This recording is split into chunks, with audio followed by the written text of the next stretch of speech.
told you before, church, they are chopping our money. They don't distribute the money. They don't give food to us. Please invite them. Okay, this will be a good, appropriate. I mean, this will be an appropriate venue for them to learn. Okay, but invite family and friends. So we're 30 right now. Hey, let's triple the number. Let's triple the number. Take it upon yourself.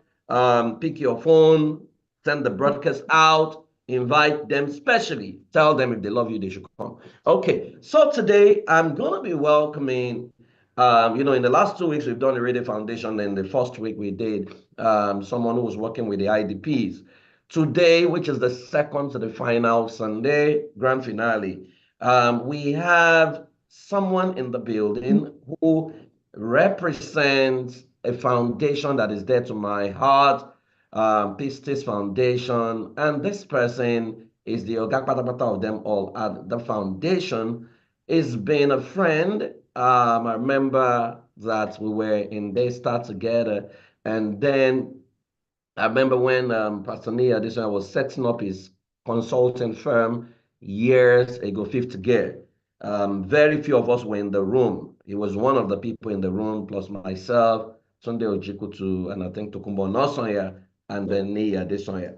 Right, okay. I don't know he's somewhere around here. So let's welcome Mr. Leonard F. Thomas to the building. House of Saviors, please, let's give him a House of Saviors welcome. Hey, Leonard, you know that I almost could beat my chest that you were going to wear a suit today and your tie. And then you surprised me. Hey, this is the first time I'm seeing you in anything that is not a suit, tie, and suit. How are you, Leonard? I'm excellent. Good afternoon, everyone. Thank you, PF, for having me. Good Thank you. afternoon. All Yeah, how right. you doing? How's madam? How's the family? We're keeping well. Um, God has been very kind and Mm, gracious. okay, Um, as you know, work is back to back. I We know. thank God. Yes. I I know. Okay, let's start from the basics. I mean, let's start from over the years. Every time you hear church, what we hear is that they are eating our money. The pastor is getting fatter. The members are getting thinner. It's a family organization. It's just a family business and all that. And the church has received a lot of bashing over the years, especially in the recent past. Even last week, there was still some bashing over succession and all those kind of things.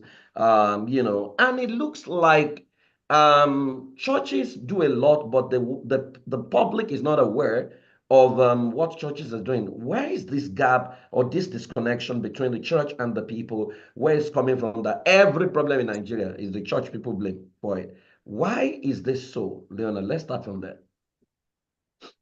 Well, once again, thank you for having me. Um, the question that you have asked is not new. In my own opinion, even in the time of Jesus, it was a question that a lot of people were asking, right? Even though the church had not been birthed fully then, right? But in my own opinion and from my little experience, being a Christian first of all, and also being a clergy, right? I've observed that many churches, there's the scripture that talks about when you do good with your right hand, don't let your left hand know. So a lot of churches believe that when they do good, they should be quiet about it. However, in my own view, I have observed from scripture, Jesus was speaking in Matthew chapter 5, and he says, that you are the light of the world. And he says, let your light so shine before men, not before angels, before men, that they may see your good works. And the word good works there is clear, and glorify your Father who is in heaven.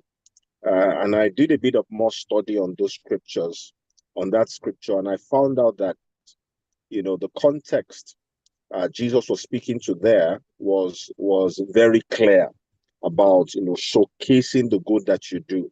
Mm, But not many churches are doing that today. However, there's balance to what I've said, which is where, the scripture I quoted earlier. And, the Spirit of God has been very kind to me. He made me understand that the difference between those two scriptures I quoted earlier is motive. In fact, I found out that motive is a reward differentiator. If your motive is to glorify God, then you should be all out letting people know about the good that you're doing. But not many churches are doing that. And so, many people out there are not able to tell the good that churches are doing, and a lot of churches are doing good works. So I'll just pause then. I hope that responds to your question. Yeah, I mean that's very good. Let your light can be everything you're doing that is bringing solutions to people. So shine not before angels, not in heaven, before men, that they may see the potency of your, efficacy of what you're doing and give glory to your Father in heaven. That's very instructive. And thank you very much, Leonard. Okay, so let's dig deep. I mean, we know a lot about Elevation from the Elevation Church, the Elevation Church. Not many people know about Pistis Foundation. Can you give us maybe a bit of historical background into Pistis Foundation and why was Pistis Foundation, why was it set up?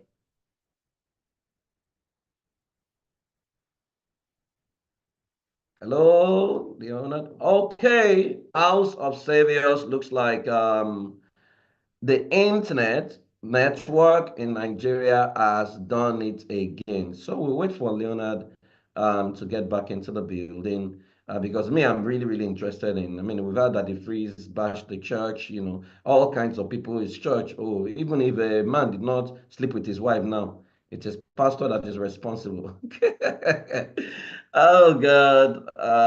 I mean, and people are not totally wrong, but I mean, like he rightly said, we need to become more visible. Okay, I think it's back now.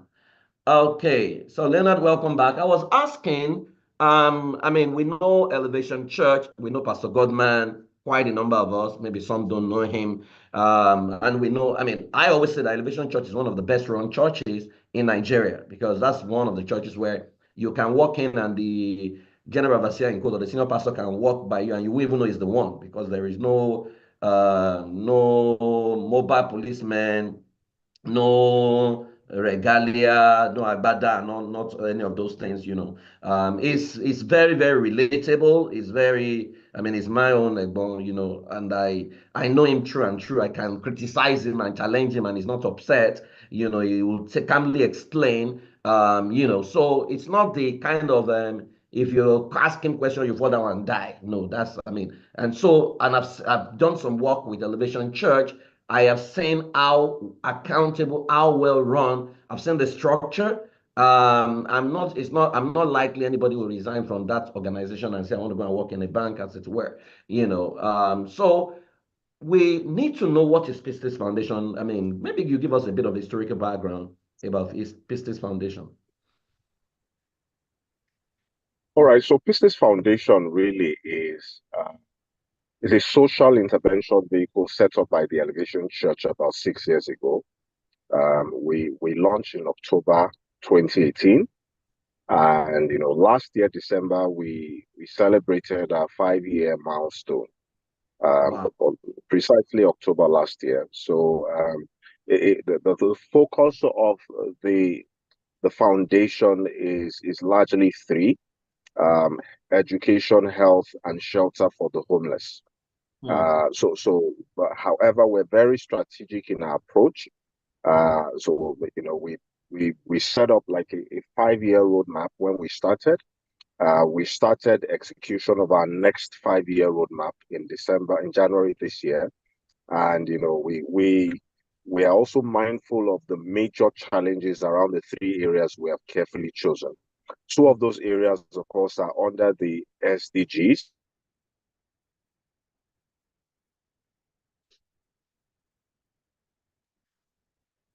Lagos network today. Okay, looks like Leonard as network shouldn't disturb us today. Okay, I'm loving what I'm hearing. Like I rightly told you guys, they are very organized. They operate like United Nations. All right. And so, and it was very good to see that. I mean, I couldn't believe that they're just 5 years old, because the impact we have seen, especially with their Ubomi. Ubomi is their health innovation, health expression. I mean, it's incredible because I've seen them do a whole lot in that regard. Okay. Thomas, looks like network is not your friend, though. Do you want to turn off your camera if that will improve the, yeah. Hello? Hello? Hi, Lawrence, are you there? Maybe you can help us reach him and maybe you can turn off his camera so that we pray Nigeria gets better, actually. Yeah. Oh, do we pray now? We hope, whichever one. Okay, so I was talking about the Albomi. Um, I've seen the Albomi and It's what not they been did. very friendly. I've been switching between two networks. And Okay, do you want to, Ayo, please, can you tell him to maybe turn off his camera so that if that will improve the network. So I was talking about the Albomi. Ubomi was I mean, it's an outreach they do annually. I mean, I can't believe it's just 5 years old, where they get doctors to perform surgery for people who couldn't afford it, from fibroid to tumors and all sorts of things. I mean, it's just incredible. Okay, I think it's back. Leonard, can you hear yeah, me? yes, I can hear you loud and clear. Can you Okay. hear me? Yeah, yeah, I can hear you now. Okay, okay. My apologies on behalf of my network. Okay, so please go ahead. So, right, I spoke briefly about our shelter. Cross-board, we're at the point of scaling. Under health, we have a flagship program known as Ubomi, Mhm. Ubomi Medical and Surgical Outreach. We do that every year, where we gather doctors and medical practitioners from across the country and sometimes from outside of the country, to spend one full week, which is about 5 to 6 days, where they offer their services for free. Mhm. And, the target each year is about 5,000 interventions, right? Wow. Just about two weeks ago, we were able to host about 120 plus medical practitioners, from around the country. And, about seven of them were from America. We were able to successfully, within that 1 week, conduct about, close to 9,000 medical interventions, all free, right? And the kind of surgeries or medical, interventions that we conduct, you know, between primary and secondary healthcare.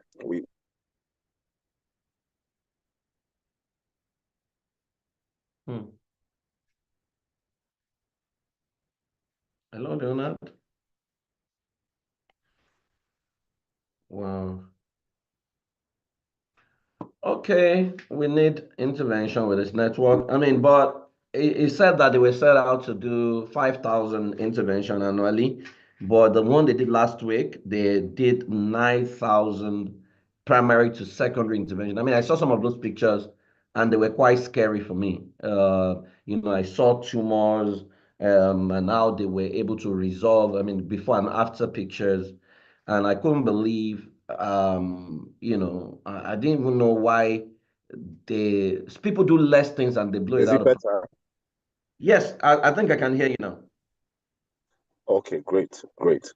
So close to 9,000, about 8,964 thereabout, right? Medical interventions were all conducted. So we also attended to, cases, eye surgeries, eye care, dental surgeries, dental care, fibroid surgeries, those who have, what you call, got thyroid cases or thyroidectomy, right? Ranging from all sorts. People were given free eyeglasses, people or women who actually needed some form of, care for their children were attended to. Free baby food was given. Some women gave birth during the outreach. So essentially, we moved the hospital to a community. It's like moving a hospital, a full-blown hospital, to a community, and we have focused largely on the underserved, right? And the economically challenged. And they were able to come in and they received medical intervention from some of the best medical practitioners from across the country, right? So that is primarily under health. Under education, we have a flagship as well. It's important to please bear in mind that when I mention flagship, those are not the only programs that we do. Those are the apex programs we do. Under education, our flagship is our scholarship program.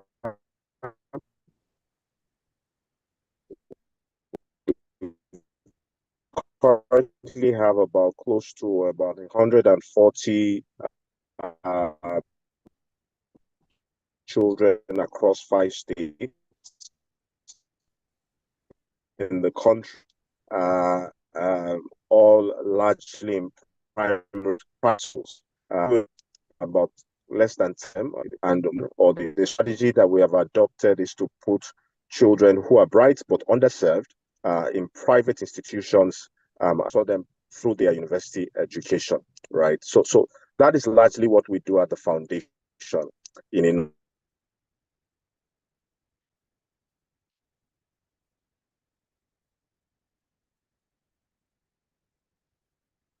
Are you there, Leonard? Leonard? So from what is said so far, Ubumi has three principal areas. They have education, health, and shelter. And for the shelter, they're planning to scale. For health, the plan is to do 5,000 medical intervention annually, but they've done 9,000 primary and secondary as at the last outreach, which was 2 weeks ago. And then education, they have 140 students across various states in Nigeria that they are sponsoring the education from primary to university. Okay. Um, are you there, Leonard? Dayton is saying network. Yes, I am. Yeah. Okay. So, thank you very much for breaking this down. I mean, and again, they attest to how organized and how accountable you are because you were able to give us facts and figures and clear numbers. Now, let's zone in a little bit on Ubomi. 9,000 surgeries. I mean, how did you guys pull that in? I mean, because the first thing that is coming to my mind is what budget do these guys operate? Because this looks like a United Nations project.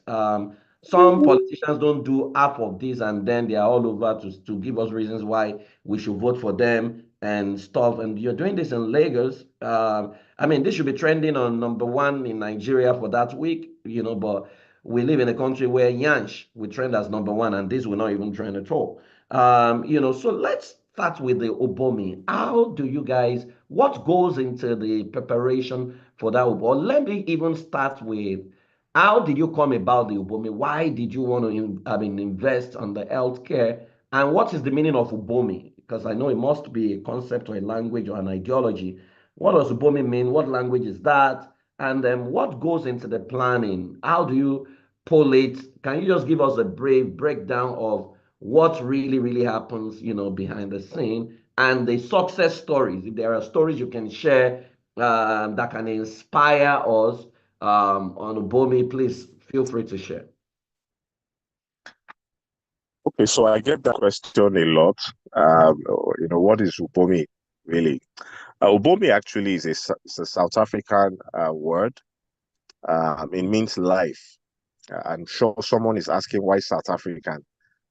So it wasn't, it was chosen years ago before we started having issues with xenophobia and all of that. That was about 6 years ago or 5 years ago, right? And the whole idea is to restore lives to the underserved and the underprivileged, medically.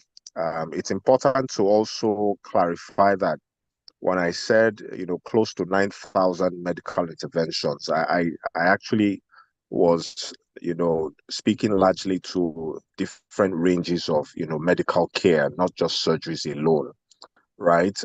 Because the kind of surgeries that I mentioned also that, we perform, require some level of care even after the surgery. So even 2 weeks after the project, we're currently monitoring patients. So we don't do what you call touch and go, right? And the foundation caters to patients 3 weeks after, 1 month after, 6 weeks after. We're still monitoring patients. We pay for their dressing and all of that. Doctors are currently monitoring, how they're faring, particularly surgical patients, right? But responding directly to what you said, and I hope you can still hear me loud and clear, PF. Yes, yes, yes. All right. The whole idea behind Ubomi was birthed because we observed that there was a huge gap in the medical space when it comes to interventions, right? The needs are growing.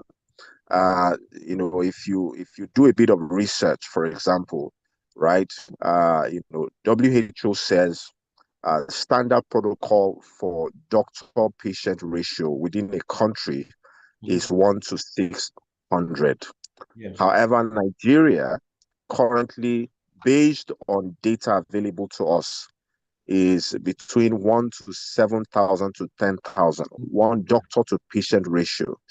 And how do you do the maths, right? You look at the number of medical practitioners within your country that are registered, and you look at your population, and you can now get the data, right?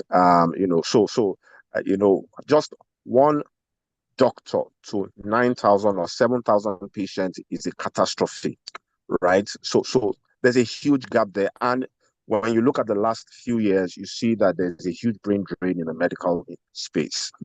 A lot of our doctors, a lot of our nurses are leaving the country. And, I'm not sure that we have the accurate data to measure the implications for this gap, right? So we didn't even know that things will get to this level when we started, but we saw that need, and we said this is a huge gap we can bridge, right? Apart from that, we've also observed over time that it's not enough to even have medical practitioners within the country or medical, hospitals and all. You can have hospitals within your country, and not all of them are functional, right? To the best of my knowledge, for example, Lagos has about 30 to 35 million people residents, and the number of public hospitals, I think about 400, right? I'm talking about government-owned hospitals. If I'm not mistaken, I think about 4,000 to 6,000 hospitals are within the city, right? I hope I'm getting that data correctly. I think that should even be data for the country, right? So the gap is huge. And it is just appropriate that if anyone is well-meaning and you want to do good work, you should go to where the needs are, high, right? So this is what informed and the need to set up an Ubomi outreach, or set up a foundation in the first place. And I hope that addresses the question you asked, PF. Thank you, Yeah. sir. I was saying that, I mean, part of what I asked was, I mean, what has been there before, like how many people, for example, apply for medical intervention every time you do BOMI? How many are you Yeah, able to do? And what are some of the most inspiring? I mean, you as the head of the organization, I'm sure there have been some, I mean, we don't see medical testimonials. intervention Yes, as miracle in this part of the world. But I yes, know they are yes. miracles because my Mhm. friend was having a high surgery in my friend does not see. I mean, he was blind, totally blind in one eye, and I didn't even know. And then the other eye couldn't even read anything on TV that is in words. So he has to use his glasses. And then I went with him to Florida for a surgery that took about 30 minutes because I was there. And then, of course, when the surgery finished, he couldn't see. The doctor said he wouldn't be able to see for like one day. He should just sleep and rest his eye. By the second day, he was seeing clearly. And I knew that you cannot tell me that because they didn't pray and come back, that wasn't a miracle. That was a clear miracle. And so I know that, in fact, I used to say that doctors are next to God. Because if there's anybody that has saved more lives, opened the eyes of the blind, giving people prostheses, limbs, and it's medical intervention. So nobody can tell me it's not a miracle, right? And so can you share with us some of the miracles that you saw and you were like, oh no, this is almost impossible, all through this Ubomi intervention? Yes, PS. Thank you for that. I know you had asked that earlier. Thanks for bringing it up again. To be honest, Ubomi is a huge reminder for someone like me that life is precious, right? And I'll share a few stories, maybe one or two, right? The first thing I want to say is that medical intervention is not from the devil, right? It's from God, right? And, because we're affiliated to a church, we consider ourselves to be faith-based. We pray. So there are people who actually walk into Ubomi with the hope that, maybe they will be attended to and they leave and they are not even attended to, but they had faith and they got their miracle. I have stories. There's a case of a young lady who I'm privileged to mentor who had, done two different tests for fibroid, right? And she came in for Bomi this time around and she was tested, screened, and they didn't see anything, right? Wow. And, she went again and did another test and they didn't see anything. I said, Mm. you just got your miracle. I experienced that at every Ubomi. Last year's Ubomi, there was a case of a person who had done, and I always, because I work with doctors and medical people, I will ask you to get a second opinion. This lady who came into Ubomi, and I'm saying this very carefully for those of you who are listening, and she couldn't, she had cataracts on her eyes and she had done about three tests. She came in, they did her test, they didn't see anything. She went, did it again, they didn't see anything, and until now she's free. But to be more specific in terms of the medical cases, there are people, and I'll mention too, like I said earlier, there's a lady that a few years ago, 4 years ago, 5 years ago, Ubomi, first Ubomi, came in, she had carried a fibroid for about 5 to 6 years, and it had grown to about 16.5 kg, which medical people will tell you that that's the size of three babies, that are Wow. held within a tummy, right? A woman's womb. And, the fibroid was successfully removed. If you had seen this lady when she came, you would think she was about 58 years old. Mm. Unfortunately, she was not even up to 40, right? As at that time, I think about 38 or 39. Her case was very pathetic because her husband had, abandoned her. Her families, even her husband's family believed that she was cursed. She became an outcast. She actually relocated to a particular place in Ekpe where you have to take a boat to get to where she was staying because it was shameful. People were saying she was pregnant and she wasn't giving birth, right?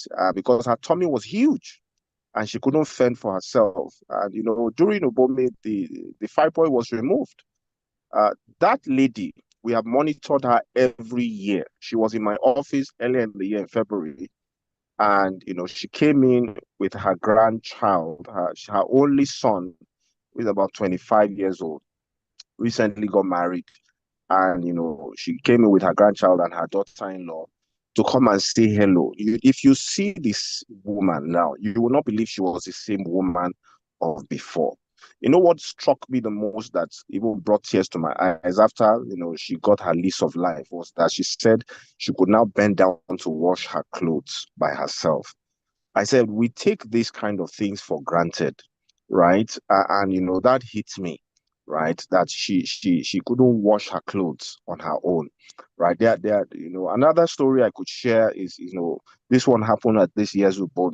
There was a case of a particular man who came in and wasn't hearing on one side of his ear.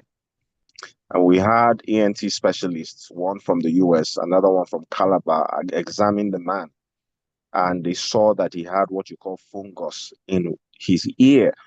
And it had been there for years, 10 years to be precise. And, they kept asking him, how are you managing this? He said he kept going to the pharmacy and they just give him drugs, and he didn't have money to go to hospital. And they removed, the fungus. In fact, there was this device, I think they call it endoscope, that the doctor used, and we could see clearly the fungus before it was removed and after it was removed. And, by the time the fungus was removed, this man was hearing very clearly, as in was hearing loud and clear. When I think about those kind of situations, this man managed his ear for 10 years. He wasn't hearing. And he was experiencing a lot of pain in that ear, right? So there are many cases like that. Whether it's fibroid, okay, let me just add one more. The man who walked into, we get these kind of ones often. People who come in and they can't see with their two eyes, and after the surgery is done, they can now see with their two eyes, and they are shocked. Some of them have been like that for years, 5 years, 10 years, right? And many of them are usually scared that they go for surgeries, they will completely lose their eyesight, or some of them will tell you that it's a curse from their village, all sorts of spiritual stories, right? But they come in, and they are set free, and their lives are never the same. So and I hope that it inspires someone to also do stuff like this. Yeah. Thank you, Pierre. All right. This is very, I don't know how it makes me feel. I mean, I don't know what your eyes would have seen as you are describing some of these things, it's just very, and that brings me to the question.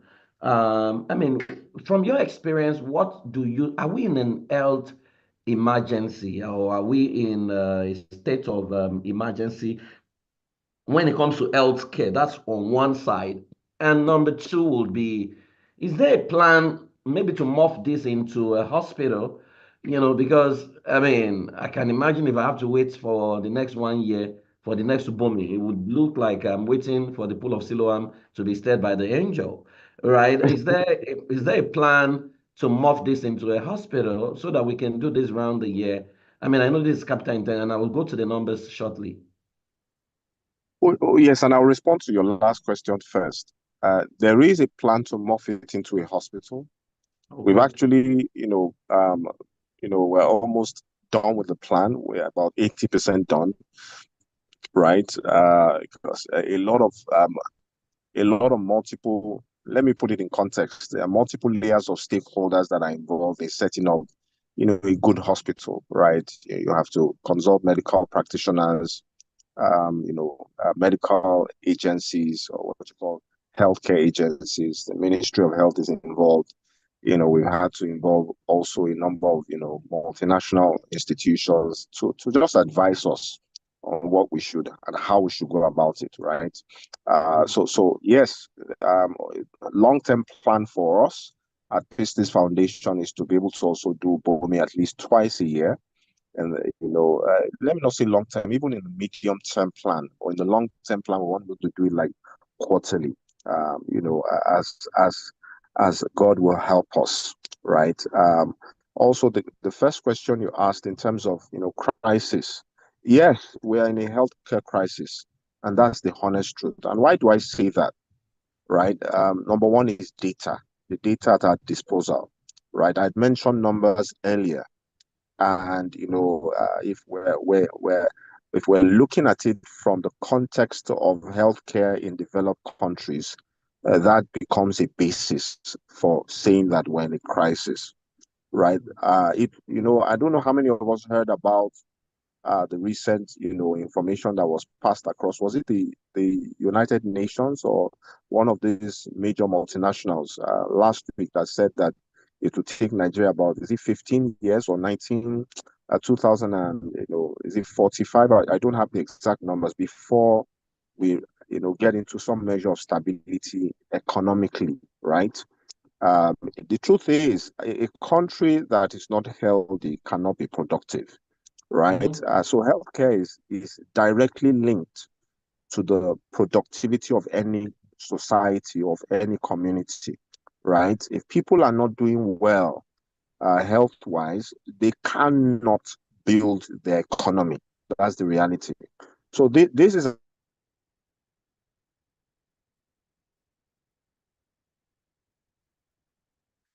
Hello. Oh God.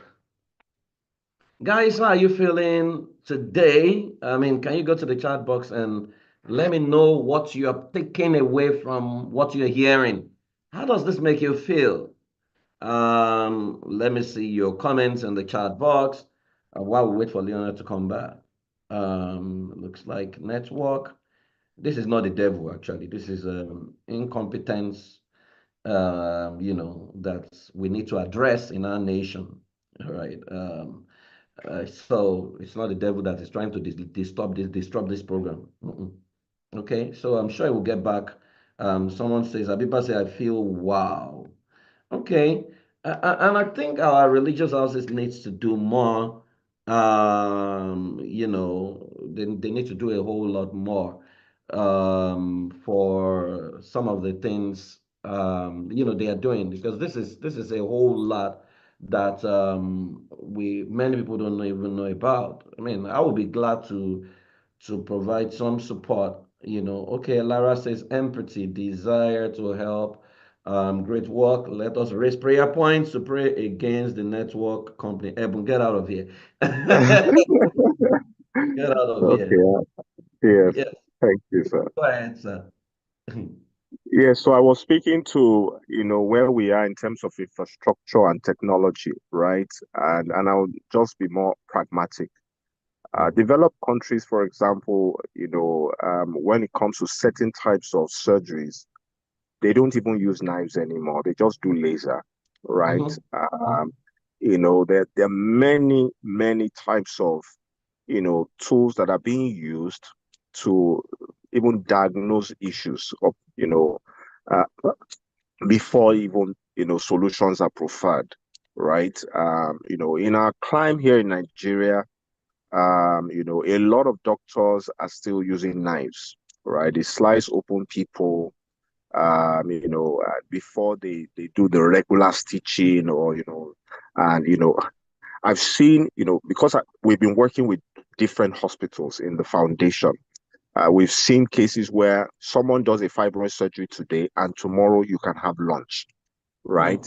mhm, It's not all hospitals that are that tech savvy, right? The standard protocol in the past is someone does a fibroid surgery today, you will wait for 3 days, then you have to do what you call gassing. Please permit me. And, if you don't gas, you cannot even eat, right? mhm, So, that is way back. That is way back. Developed countries don't do that anymore. So mhm, when it comes to infrastructure and technology, we are far behind. How many hospitals in the country have the latest technology when it comes to healthcare, or even just standard infrastructure? I've had the privilege of visiting hospitals within the country and around the country. Within the country, maybe about just on the basis of setting up our own hospital. I know I visited about four in Abuja, then a number here in Lagos. And, I went to Nelson Mandela Child Care Hospital in South Africa. And, I just saw, the gap within our healthcare system is huge. So we're in a crisis, sir. It's just that we're not telling ourselves the truth. Thank you, sir. wow. Thank you very much. I mean, it breaks my heart when I see what happens in the primary health care center here in Dallas, and then when I see what we call big man's hospital in Nigeria. It really, really breaks my heart. My friend works for some of the biggest hospitals in America, and I'm privileged to go in some of those places, and you'd really see that what happens in a village sometimes, you'll be asking yourself what's going on here. And there is something for everyone. I know Methodist hospitals out here in America that you don't even need to have money to go in there. I mean, they've made provisions for everything. I mean, it doesn't mean it's perfect, but I'm just really, really impressed at the fact that Ubomi is going to morph into a proper hospital. And I love the fact that you are not doing it anyhow, because there is the part of let's do charity. There's the part of do charity anyhow, wherein we say, okay, Shebi, we are giving to the poor. Let us cook the food anyhow. So we cook the food and then we put, some funny protein in there, and we pride ourselves. Oh, we are feeding an entire nation. I mean, instead of putting chicken there, what would they, I mean, giving them the standard that we eat in our homes. And I know that that's what Elevation Church and Pistis Foundation stands for. If I don't know if this information is confidential, but I mean, if it's comfortable for you to share, do you want to give us I mean, an estimate of what your budget looks like, and how do you source for these funds? Is there a way? How can people volunteer? How can they support what you're doing at Pistis Foundation? Okay, so you have asked me three questions in one, Yes. PF. So I will attempt to respond. So it's not necessarily confidential, right? Because we're a non-profit firm first. Secondly, we are very mindful of the tenets that govern the non-profit sector, to be transparent, to be accountable. So a lot of the reports, a lot of our projects, we have what you call impact reports. We place them on our website for people to be able to download them and access them, Mm. right? So we're accountable when it comes to data and project reporting, right? Responding to the first one you asked in terms of budgeting, I'm assuming that you're speaking to budgeting for the hospital. Is that accurate, or for the Ubomi outreach as a whole? Ubome Outreach and maybe the other two expressions as well. Yeah. So it's been a growing budget, because what we spent, for example, last year for Ubomi doubled, more than doubled this year, right? We have what you call, a partnership structure that drives Ubomi. We have institutional partners, those who have consistently supported the outreach from institutions, right? Pharmaceutical companies, if multinationals, and they've seen that it's a credible platform to give, because they see that the funds are being used for what they give, right? Another thing we do at Ubomi is whatever is being donated is not used even for administration. It's not used for personnel cost, if you know what I mean, right? Mhm. All our three focused areas, whether it's health, education, or shelter, we don't use them for personnel cost. The Elevation Church takes responsibility for personnel cost, right? Wow. So whatever it is that anyone is donating, because we also have individual partners, is going towards the cause that you are giving for, right? So we have what you call restricted funds or unrestricted funds. So a restricted fund, someone donates to Ubomi, is used strictly for Ubomi. We cannot use it for education. We cannot use it for shelter, right? It's the same thing for education. Mm. If a person gives towards education, we cannot use it for health or shelter. So that's the way we're structured, because we're mindful of integrity and credibility. Mm. So in terms of top of mind estimate, it's important to just mention that for I mentioned earlier, about it more than doubled. Healthcare has increased. The cost of medical, consumables have increased drastically. This year our budget was a little over 100 million for BOMI.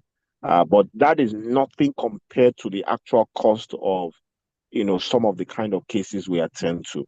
We've done some measure of, analysis on, the cost of, healthcare that we provide at Ubomi, and we found that it's running into billions, Mm. right? Because how do you want to pay, a consultant gynecologist who Mm. spends, 7 days of his entire time, operating on patients, right? Some of the cases we're attending to, in some of their own hospitals can go as much as 1.5 million naira to 2 million, depending on, the issues on ground, right? And, I can go on and on in talking about numbers. For the hospital, I'm sure most of us are aware of this. Setting up even a clinic today, top of mind estimate, just a basic primary healthcare clinic, you will not spend anything less than 2 billion, Yeah. right? To the best of my knowledge. right? We're consulting very widely. Long-term plan for us at the Elevation Church is to have clinics across, the country. And I say that very carefully. Please don't quote me immediately, right? When I say long-term plan, I'm talking about the next 10 years, because we're looking beyond now. It's a legacy institution that we've set up. And, we're mindful that we're scratching the surface based on where we're going to at the moment, right? So please remind me, sir, what other question did you ask? Right. So, what's the budget for? So, I'm sure annually you have a budget of what you want to spend on education, on the shelter, and on the health side of things. Right. So, can we? So that, I mean, if someone says, I think I moved to give more to education, or I moved to give more to health, or I moved to give more to shelter, and how can are there? So, what are the various partnerships that exist? Is there financial? Yeah. We have doctors in here. Can they volunteer for BOMI? What are the other ways people can be part of this? Yes, so in terms of volunteering, and I'll come back to the other one you asked about, how doctors can, give, or those who want to support. In terms of volunteering, right, we have a place on our website that someone can sign up to volunteer. When it is almost time for BOMI, we do what you call a call for volunteers, right? I will encourage anyone who is interested to please follow us first of all on social media. Our social media handles are Pistis at Pistis FDN. Pistis is PISTISFDN,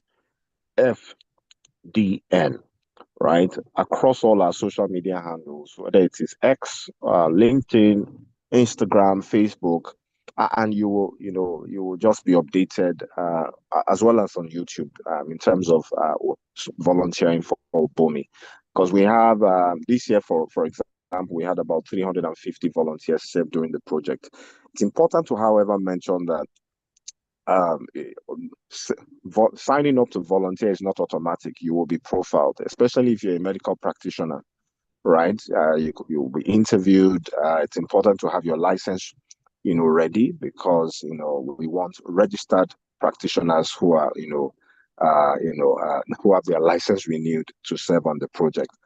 In terms of giving, right, for those who want to also support the initiative, they can actually, sign up on our website.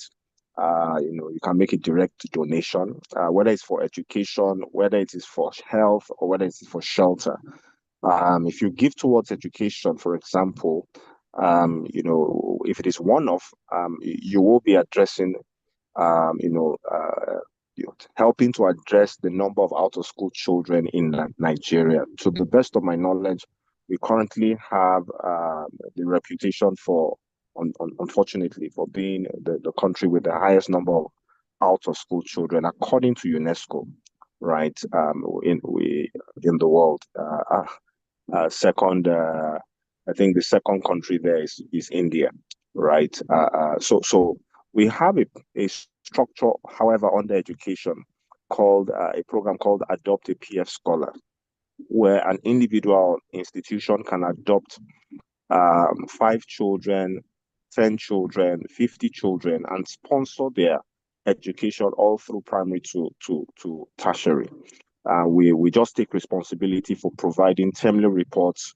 The education program, the scholarship program, is designed in such a way that it's all, not only focuses on the academics of the children, but also on their behavior in school, as well as their talent.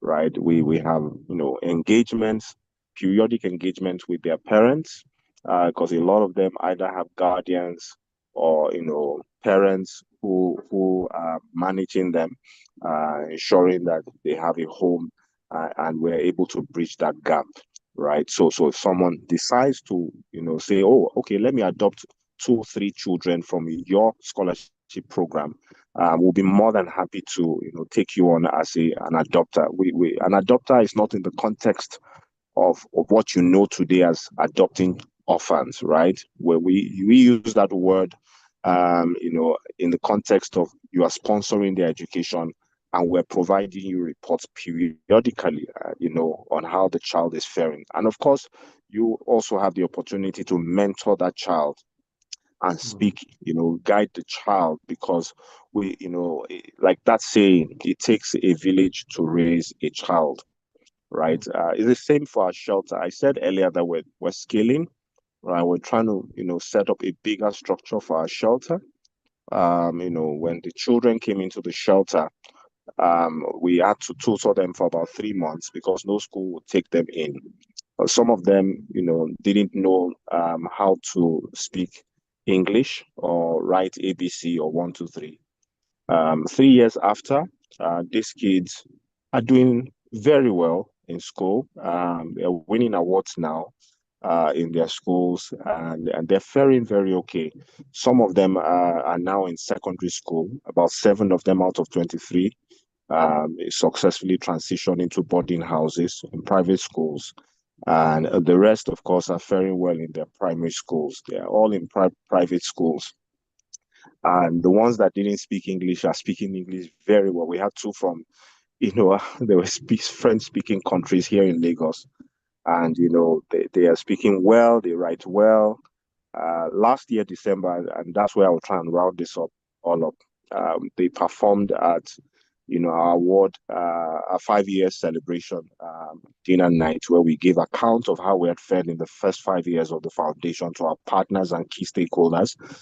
So some of them actually performed with different,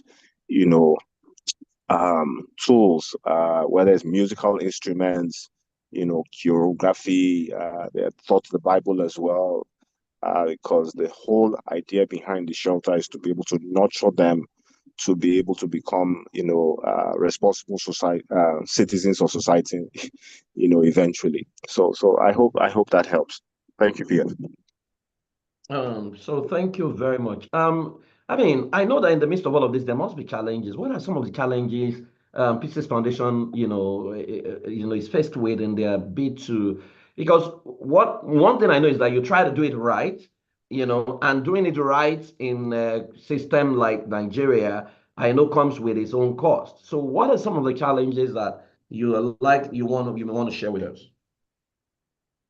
Well, I get this question often, and the biggest usually is funding, right? Because what we are trying to achieve and the funds that are available, uh, the gap will always be there, right? Especially because we're a country that is constantly growing, right? And the standard, the standard protocol for poverty is when a country's population growth is constantly outpacing its developmental growth, you will always have poverty, right? And that's what we're dealing with in Nigeria. So funding is a huge issue. I say that carefully because even though somebody might be saying, oh, you have a lot of um, organizations abroad that are funding what you are doing. Yes, but not all of them will want to fund it in the way that we want to also to drive our projects, right? And I say that carefully because they have their tenets and their values that they drive with, right? In fact, that brings me to the second greatest challenge, which is collaboration. For us at the foundation, the basis for partnership and collaboration is values. A lot of the times you see individuals who want to do what you are doing, but you are not able to partner with them because you don't share the same ideologies, you don't share the same values, especially because of our country, Nigeria, right? Corruption is endemic. A number of people, want to do NGO work, but they're not doing it credibly. And I don't want to mention names. So collaboration poses that challenge of values, shared values. It poses a challenge when it comes to collaborating, and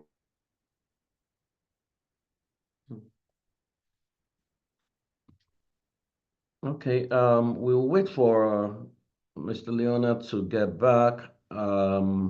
But I mean, so if you want to volunteer for Pistis Foundation, I've posted the volunteer link. If you want to donate, like they said, I mean, this is the first time I'm seeing a not-for-profit that deploys 100% donation to the cause. I mean, that's a brilliant system where Elevation Church takes care of the personnel, and then so the 100% can, because I know that a lot of NGOs, by the time they get money, what they call administrative percentage is more than what eventually gets to the people, because I mean, one of the first things they taught us in my days running NGO, we still do, is that you cannot fly business class on donor funding, right? But looks like some of the people were doing NGO together, they did not get that memo. And what's the thinking of the white man to say, hey, the amount it will cost you, if it costs you like maybe 5 million or 7 million to fly business class, I mean, if you fly economy, you would have been able to deploy more money to the field. But our people did not hear that. People collect money and then they buy cars, they buy houses. I mean, too many donors. In fact, there's donor fatigue right now because the money is often not deployed for the cause that, so you say you are taking care of children and they've donated $1 million, but $800,000 has gone into conference, travels, and all. The children are still hungry. So this is like the first time I'm hearing an organization give 100% of what is donated for the cause. And this is I think this is groundbreaking, it's pioneering, and we have to give thumbs up to the Elevation Church. Leonard, are you back? Yes, please. Okay, yes. Please go on. Thank you. Thank you for your patience. So I was speaking to a concept called low cost, high volume, and high impact, right? Because that is a term that is a standard protocol in the non-profit space. If you want to achieve high impact and high volume with low cost, you have to do, partnerships. You have to partner with institutions and individuals that share your ideals and your values, right? And not many organizations out there share our values, right? And I say that very carefully and very respectfully, right? We've done some level of partnerships with organizations, some organizations. It's not all of them that will be happy to run back to, right? To partner with them, even though they have a heart to do the work, right? And you just spoke to what I'll probably just round up on, right? The point you raised about, the way funds are disbursed. So organizations they do it with different motives, and that is another major challenge. So I'll just stop there. Thank you, sir. Thank you very much, Mr. Leonard. House, do you have any question you want to ask him before we allow him go? Anybody, you want to raise your hand or you want to put your questions on the chat box? But this has been, an amazing afternoon for me. Very sober, and very inspiring. Because this is the first time I'm seeing an organization that gives 100% I mean, we run not for profits, and I think you'll hear more about that next week. And I know that we've had to back out of certain funding because it was going to contradict our values. I mean, in the early days, I remember when I was working with children, they were going to put a lot of money, but then they said, I will need to be handing condom to underage. We hand over condom to ages 7 and 8 and 9 because they feel they were having sex. And I said no. So we lost money, but we said we'll do the impossible with the available, and we are still here. Many of the people collected the money. They are fizzled out, So this is really, really inspiring. Lena is saying this model should be adopted by most churches. The foundation has shown us how the church can be relevant. The other churches don't even need to go and start their own. They can just put a budget and give to Pistis Foundation since they're already doing it. I think part of the challenge we have is everybody wants to start their own. Everybody does not need to start their own. Everybody can, support something that is well run so that they can scale. Okay, Bookie George says, such an articulate speaker. Well done for all you do at Pistis Foundation. Abibad wants to know what informed your decision for starting this work? What informed your decision for starting this work? And even Leonard, I'm going to ask you, why did you decide to work with Pistis Foundation? Because I knew you as a management consultant, maybe one of the best. I've seen your proposal. I mean, your proposal was always very, very I mean, you can't trade away way back, right? I mean, why do you work for Pistis with Pistis Foundation? So someone is asking PF, what informed. Yeah. yes, PF, I know you've forgotten that we're in Fountain of Life together. And, that Oh, is over 20 years ago, right? true. So, if I want to respond directly, because I've been in corporate Nigeria uh, most of my life, right? I will be very honest. It's a call, right? And I had to respond to the call. In fact, my last corporate work was country manager for John C. Maxwell Company here in Nigeria, right? Under a name called, it was initially John Maxwell Company Africa Nigeria. I was reporting to South Africa, under ICANN Maxwell. Eventually, we morphed into DCSA Consulting. So we're still the only company in Nigeria that had the license to do John Maxwell work here in Nigeria. So, and the Lord laid in my heart to resign. And in fact, I've had the privilege of midwifing the foundation from the scratch, alongside under the leadership of Pastor Godman Akilabi, of course, the founder and global lead pastor of the Elevation Church. So it's really a call, and it's brought a lot of fulfillment to me. So I hope that responds to the question. Thank you. Yeah, thank you very much, Leonard, for what you've said. Someone said I'm very privileged to be a volunteer at Pistis Foundation. I can categorically say that the foundation doesn't accept just any volunteer. I was called for an interview as if I had applied for a job. It was a thorough process, but it was worth it because being a volunteer with Pistis has been a fulfilling experience. Okay, thank you very much, Oluyemise Debo Adeshina. Okay, I mean, it shows that NGOs can be properly run, can be professionally run, and I'm glad that churches are taking it. I mean, Leonard, if I may ask, do you do NGO forums where maybe you can share some of these templates with other NGOs or provide some support services for? Because I think the more NGOs are better run, the better our country can be. Because, and I keep saying it, people think that politicians are stealing money. They think that maybe churches are, collecting money. I tell people that the biggest fraud in Nigeria is the NGO space. We are not ready for that conversation.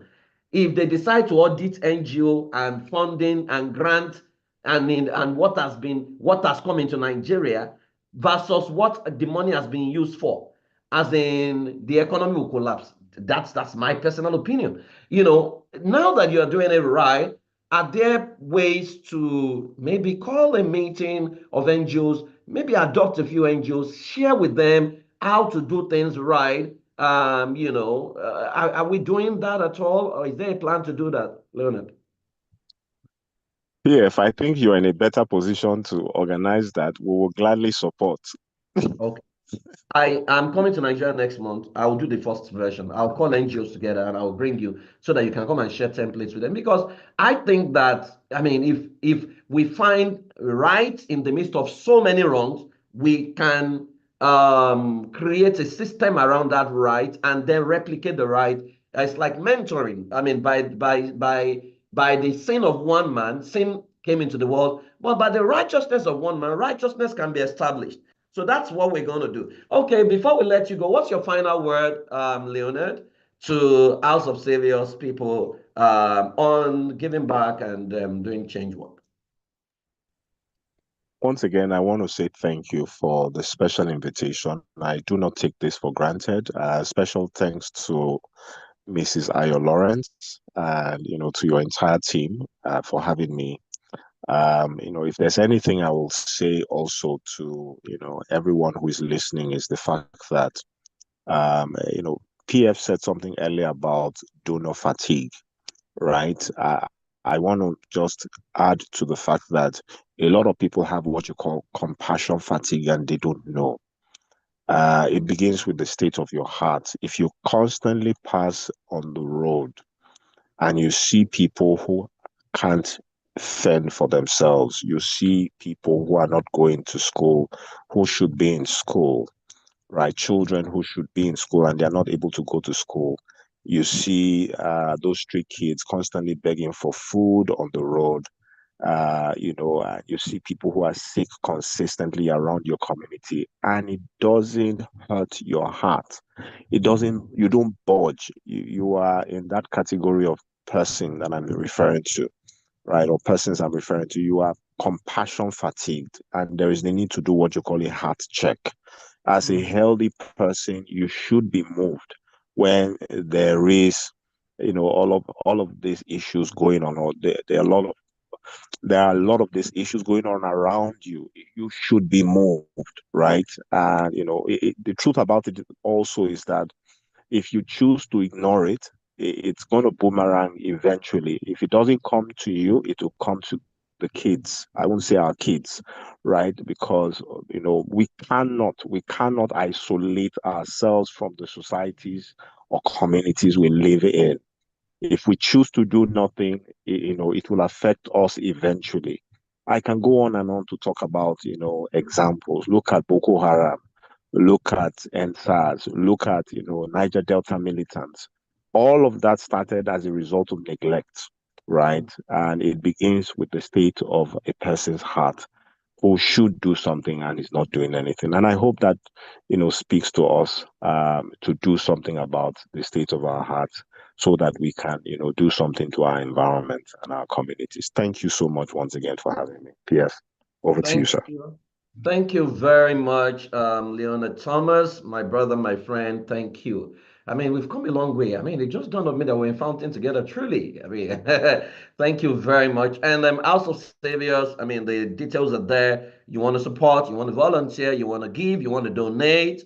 There is what we can do. Nothing is too small. I think we should support worthy initiatives. Okay. On that note, we can all heal our world and we can make it a better place for everyone and generations unborn.